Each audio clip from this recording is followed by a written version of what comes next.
a 20.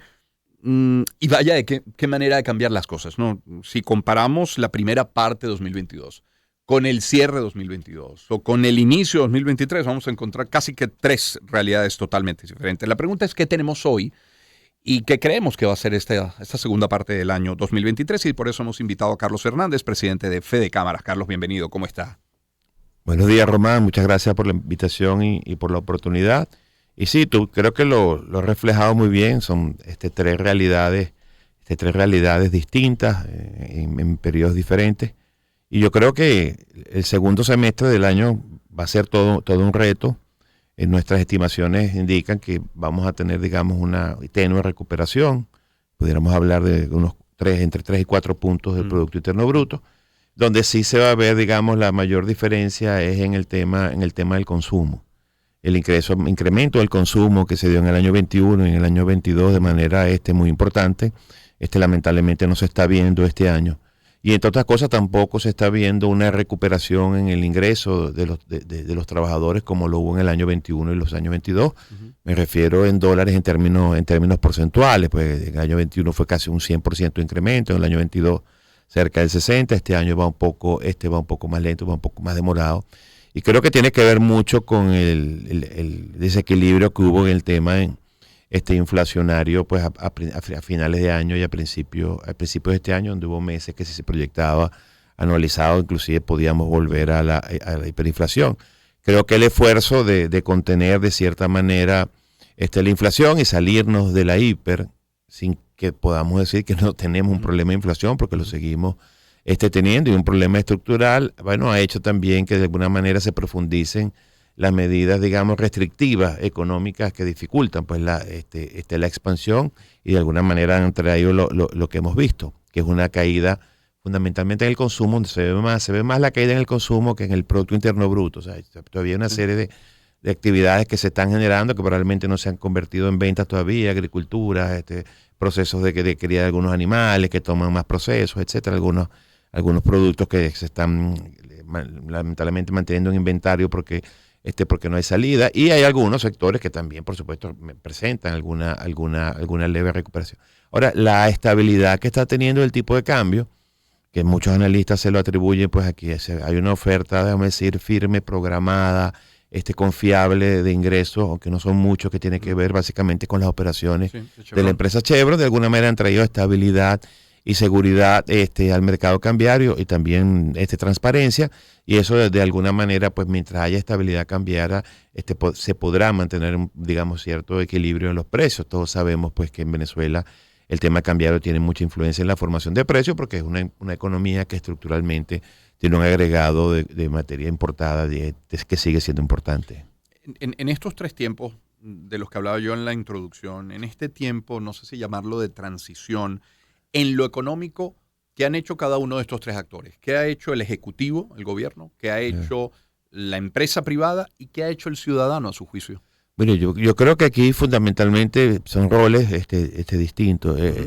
Yo creo que el principal rol lo han hecho, digamos, los ciudadanos, sobre todo, podemos decir, los ciudadanos en su carácter de trabajadores, y también el ciudadano en su carácter de agente microeconómico. Porque en Venezuela tenemos 6 millones, la gente, la asociación que agrupa a las personas que trabajan por su cuenta propia, destaca que tienen 6 millones de personas en el país que trabajan por cuenta propia. Esos son ciudadanos, vamos a llamarlos ciudadanos empresarios, ciudadanos emprendedores, que para nosotros han sido el factor más importante en la dinamización de la economía, y no es retórica, ni ser complaciente, ni querer ser popular, sino que tiene que ver que esas personas de alguna manera buscaron la forma de mantener sus actividades abiertas. Me refiero desde el más sencillo, que puede ser que lleve una carretilla en el mercado, que el señor que toma ruedos de pantalón.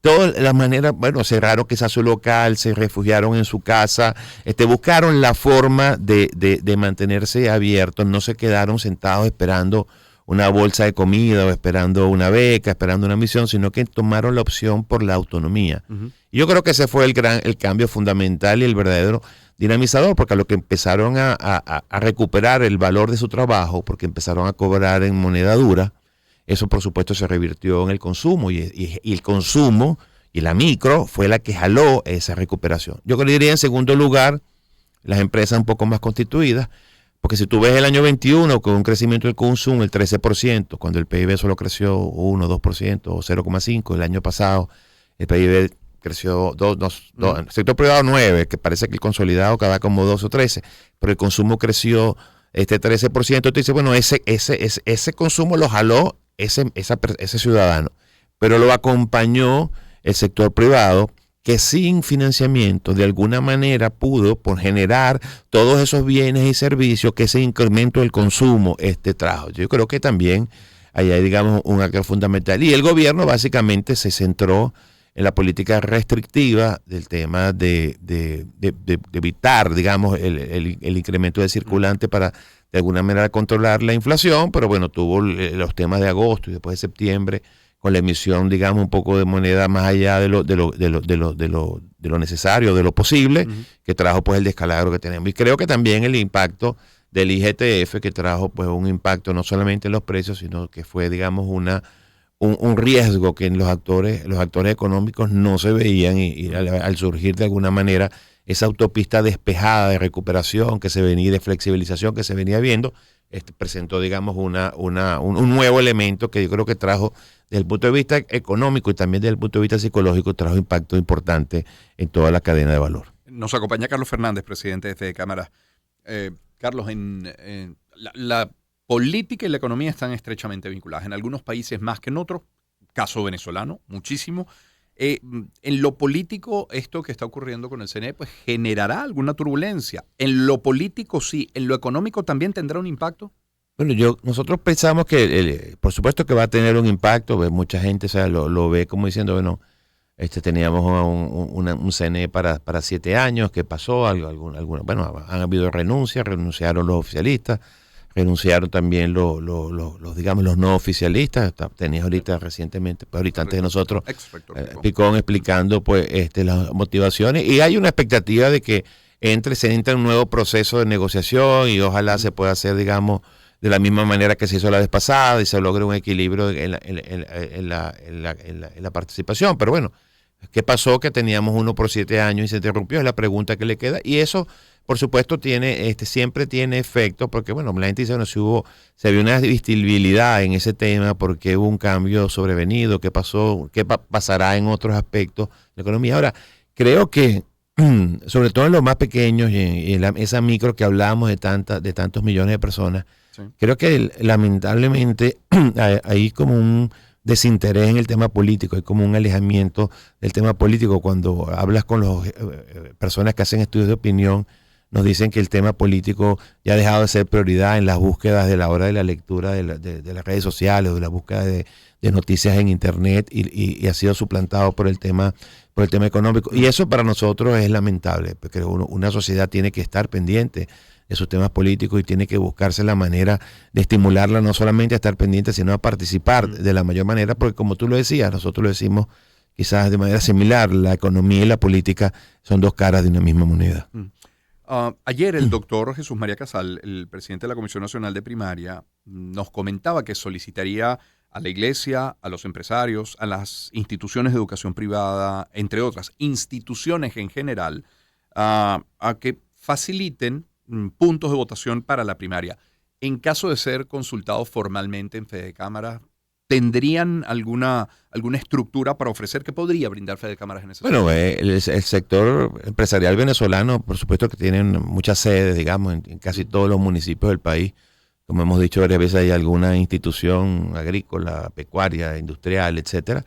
Y yo creo que ahí, por supuesto, en cada institución se verá si está en posibilidad de hacerlo, digamos, desde el punto de vista logístico, tamaño, servicios, etcétera, y posibilidad de albergarlo, y también será una posición independiente.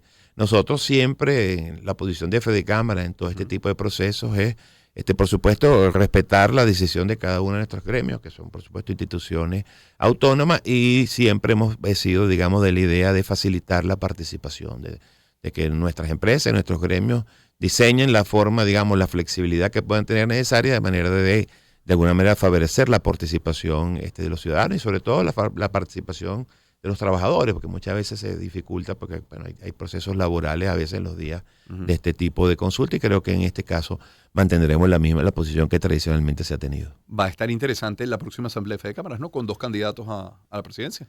Bueno, está muy interesante además, y yo creo que el temario es muy importante, y hay una discusión sobre modelo de desarrollo con la experiencia latinoamericana, y vienen representantes de México, de Perú, de Colombia, y también vamos a tener presente la presidenta de la International Chamber of Commerce, que también va a hablar cómo las economías abiertas han sido impulso a la inclusión social y a combatir la desigualdad. Así que yo creo que, bueno, y además de otros temas, y por supuesto el tema electoral, que siempre le da pues un añadido pintoresco de mucho más participación y de mucho más, digamos, actividades, pero bueno, como siempre, pues en el marco de respeto e institucionalidad. ¿Cómo se están portando esos 2 candidatos? No, vale, son unos caballeros, ¿verdad? Que es una altura enorme, cada uno habla mejor del otro que de sí mismo, cada quien pondera las virtudes del otro, pero bueno, que es una propuesta de visiones, de acciones y de actividades. Yo creo que al final, con el mismo propósito, y que es servirle al país y fortalecer el sistema privado. Creo que es ese tipo de temas electorales donde las instituciones salen fortalecidas. Carlos, muchísimas gracias. Gracias a ustedes por la oportunidad nuevamente. Un gusto. Carlos Fernández es el presidente de Fede Cámaras, nos ha acompañado en el estudio 747. Voy con publicidad.